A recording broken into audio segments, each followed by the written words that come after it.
പ്രിയപ്പെട്ട മക്കളെ, ഞാൻ നിങ്ങളുടെ CH മുഹമ്മദ് കോയ. AI സാങ്കേതിക വിദ്യയുടെ സഹായത്തോടെയാണ് ഞാനിപ്പോൾ നിങ്ങളുടെ മുൻപിലെത്തിയിരിക്കുന്നത്. മംഗള എനിക്കൊന്നും ഒരു ഹൃദയ വികാരമാണ്. മംഗളയുടെ മക്കൾ എന്ന് പറയുമ്പോൾ അതെന്റെ മക്കൾ തന്നെയാണ്.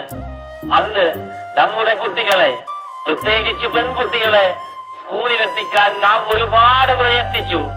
ഘട്ടം ഘട്ടമായി നമ്മൾ അതിൽ വിജയിച്ചു. ഇന്ന് നമ്മുടെ പെൺകുട്ടികളെ കൊണ്ട് കലാലയങ്ങൾ നിറഞ്ഞിരിക്കുകയാണ്. മനസ്സ് നിറയുന്ന കാഴ്ച തന്നെയാണത്. അത് ഇനി ഒരു പുതിയ ഘട്ടത്തിലേക്ക് നീങ്ങേണ്ട സമയമായിരിക്കുന്നു. നമ്മുടെ മക്കൾ ലോകം കീഴടക്കേണ്ടിയിരിക്കുന്നു. മുസ്ലിം ലീഗ് പാർട്ടിയും ഈ ഹരിതപതാരയും എന്നും കൂടെയുണ്ടാകും. നിർത്തട്ടെ സുഹൃത്തുക്കളെ, പഠിക്കുക, പഠിക്കുക, നിങ്ങൾ വീണ്ടും വീണ്ടും പഠിക്കുക.